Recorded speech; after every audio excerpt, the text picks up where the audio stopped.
Hello दोस्तों, कैसे हैं आप सब लोग। आशा करती हूँ अच्छे होंगे। हमारी आज की कहानी का नाम है दोषी। ये क्या बात हुई भैया। आपने पहले कहा था कि आप 15 तारीख को आकर माँ और पापा को अपने साथ ले जाएंगे। अब आप 2 दिन पहले कह रहे हैं कि आप नहीं आएंगे। अरे मैंने क्या ज़िंदगी भर का इनका ठेका लेकर रखा है। इनकी वजह से हम कहीं घूमने भी नहीं जा पा रहे हैं। देखा जाए तो अपनी कमाई का ज़्यादा हिस्सा तो इन्होंने आप पर ही खर्च किया है। फिर मैं ही इनकी जिम्मेदारी क्यों उठाऊं। अपने बड़े भाई नैतिक को फ़ोन पर कहता है। नैतिक बोला, ये क्या कह रहे हो। पापा ने मुझ पर कैसे ज़्यादा खर्च किया है। क्या तुम इसका हिसाब बता सकते हो। अरे जितना मुझे पढ़ाया उससे ज़्यादा तुम्हें पढ़ाया है। देखा जाए तो तुम पर ज़्यादा खर्च किया है। मैंने तो 12वीं तक पढ़ाई की, फिर नौकरी पर चला गया और तुम्हें 12वीं के बाद इंजीनियरिंग करवाया, साथ में कोचिंग भी करवाया। फिर पैसा किस पर ज़्यादा खर्च हुआ बताओ। किसका हिसाब ज़्यादा बनता है। अब जिसका हिसाब ज़्यादा बनता है उसे ही तो ज़्यादा करना पड़ेगा। विमल बोला, ये सब मैं नहीं जानता। मैंने अपने घूमने का प्रोग्राम बना लिया है और मैं यहाँ से उन्हें 2 दिन बाद उन्हें वहाँ भेज रहा हूँ। अब वो आपके घर पर रहें या आपके दरवाजे पर, मुझे इससे कोई मतलब नहीं है। और इस बार तो घर और ज़मीन का भी हिसाब करना होगा। इतने सालों से आप इतने बड़े घर में मज़े से रह रहे हैं और यहाँ मैं किराए के मकान में रह रहा हूँ। इसका हिसाब भी तो लगाना बहुत ज़रूरी है। इतना कहकर विमल ने फ़ोन रख दिया। विमल की माँ रेनू जी ये सब सुन रही थी। लड़खड़ाते हुए कदमों से वो अपने कमरे में गईं। वहाँ उनके पति श्यामलाल जी बोले, क्या हुआ रेनू, तुम ठीक तो हो। तुम्हारे चेहरे का रंग क्यों उड़ा हुआ है। क्या फिर बहू ने कुछ कहा। रेनू जी बोली, दूसरे घर की लड़की को क्या दोष दूं जब अपना ही बेटा स्वार्थी निकले। फिर रेनू जी ने एक एक बात श्यामलाल जी को बताई। श्यामलाल जी बोले, रेनू ये कलयुग है। आजकल के बच्चे माता पिता के लिए नहीं बल्कि संपत्ति के लिए लड़ते हैं। एक समय था जब माँ बाप के कदमों में लोग स्वर्ग ढूंढते थे। अब तो माँ बाप को बच्चे बंजर ज़मीन समझते हैं और फिर उसी ज़मीन के लिए लड़ते हैं। तो शायद हमारी किस्मत में ये सब भी देखना लिखा था। इतना कहकर दोनों रोते और एक दूसरे को सांत्वना देते थे।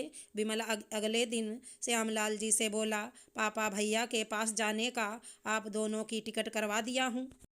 आराम के चक्कर में आप लोग हर बार यहाँ चले आते हैं। वहाँ तो 1 साल भी नहीं टिकते हैं। इस बार भैया से बात कर लीजिएगा। या तो उस घर का आधा किराया मुझे दे दें या फिर आधा घर खाली कर दें, ताकि मैं अपनी मर्जी से उसे किराए पर लगा दूं या बेच दूं। श्यामलाल जी बोले, बेटा तुम लोग संपत्ति के चक्कर में हमें क्यों भूल जाते हो। विमल बोला, क्यों सारी मलाई उन्हें ही खाने दूं। गांव का अनाज पानी भी वो अपने हिसाब से बेच देते हैं। उस झंझट में तो मैं पड़ना नहीं चाहता, इसलिए मैं कुछ कहता नहीं हूँ। पर कम से कम जितना किराया मैं देता हूँ उतना तो मुझे मिलना ही चाहिए। आशा करता हूँ उनके साथ बैठकर इस बात का फैसला आप कर लेंगे, वरना आगे से यहाँ आने की ज़रूरत नहीं है। इतना कहकर विमल दफ्तर चला गया और वो भीगी हुई आंखें बस बेटे की तरफ देख रही थी। 2 दिन बाद दोनों को रिक्शे पर बिठाकर हाथ में कुछ पैसे देकर विमल बोला, अब आपकी इतनी उम्र हो गई है कि गाड़ी पर तो खुद ही चढ़ जाएंगे, तो मुझे वहाँ जाने की क्या ज़रूरत है।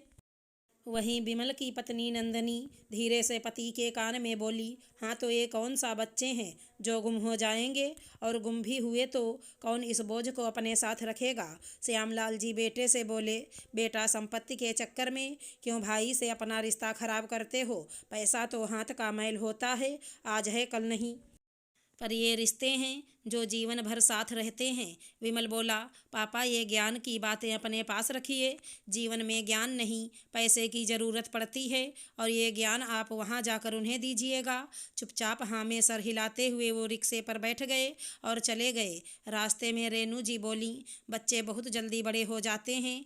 वे भूल जाते हैं कि एक समय था जब हम उन्हें अपनी आँखों से ओझल नहीं होने देते थे कि हमारे आँख के तारे कहीं रास्ता ना भटक जाएं। कभी सोचा ना था कि पैसों के लालच में माँ के लिए वो प्यार कहीं खो जाएगा। श्यामलाल जी बोले, रेनू दुनिया बहुत बदल गई है। अब बच्चे माँ बाप को नहीं उनके पैसों को चाहते हैं। इसमें उनका भी दोष नहीं, कहीं न कहीं दोषी हम हैं, जो जीवन भर अपना पेट काट कर संपत्ति अर्जित करते रहे, कभी अपने बारे में सोचा ही नहीं। काश कि अपने बारे में हमने सोचा होता तो आज ये दिन देखना नहीं पड़ता। अगले दिन वो नैतिक के घर पहुँचे। वहाँ बेटे बहू चाय पानी पूछने से पहले कहा कि जिस बेटे के लिए इतना पैसा खर्च किया वो आपको कुछ दिन भी नहीं रख पाए। बेचारे दोनों दंपति अपने ही घर में अपमानित होते पर कुछ नहीं कर पाते। आखिर बूढ़ी हड्डियों और समाज में अपनी पुरानी इज्जत का ख्याल जो था, दोनों एक दूसरे का सहारा बनकर रहते, पर मन के दर्द को आखिर कोई कितना सहता। आए दिन दोनों भाइयों में संपत्ति को लेकर वाद विवाद होता ही रहता था। माता पिता बहुत दुखी थे कि बच्चे माँ बाप के लिए नहीं बल्कि उनकी संपत्ति के लिए खून का रिश्ता भी भूल गए। एक शाम रेणु जी पति से बोली, सुनो जी, क्या दुनिया में कोई ऐसी जगह नहीं जहाँ जीवन के आखिरी पल गुजार सकें? अपने खून पसीने की कमाई पर भी हमारा अधिकार नहीं। आपसे जितना मिला उतना मेरे लिए बहुत है। अब बस 2 पल सुकून से सोना चाहती हूँ। जो पत्नी अपने बच्चों के लिए अपने पति से लड़ती थी, अपने सुख की कभी चिंता नहीं करती थी, आज वो इतनी दुखी थी कि बस वो इस जिंदगी से ऊब चुकी थी। जीवन साथी को इतना दुखी देखकर कौन खुश होता है। श्यामलाल जी को लगा, जीवन भर जिस पत्नी के एक मुस्कुराहट के लिए वो लाख जतन करते थे, आज वो इतने मजबूर हो गए कि उसे सुख का एक पल भी नहीं दे पा रहे हैं। पत्नी के इस सवाल से उन्हें बहुत दर्द पहुंचा। रेणु जी ने उस रोज़ अपनी कोई दवाई भी नहीं ली थी तो थकान के मारे उन्हें नींद आ गई। श्यामलाल जी ने कागज कलम निकाला और अपनी सारी जायदाद वृद्धाश्रम के नाम कर दिया और तुरंत जाकर वो लिफाफा अपने किसी रिश्तेदार के पते पर भेजकर घर वापस आए और रेणु जी का हाथ पकड़कर कब सो गए पता भी ना चला। और बेटे बहू ने एक बार देखा भी नहीं कि माँ बाप ने खाना खाया कि नहीं। अगले दिन जब नैतिक ने कोई हलचल नहीं देखी तो उनके कमरे तक गया और बोला, पापा जी, कुछ तो शर्म करो, इस उम्र में दरवाज़ा खोलकर इतनी देर तक कोई सोता है।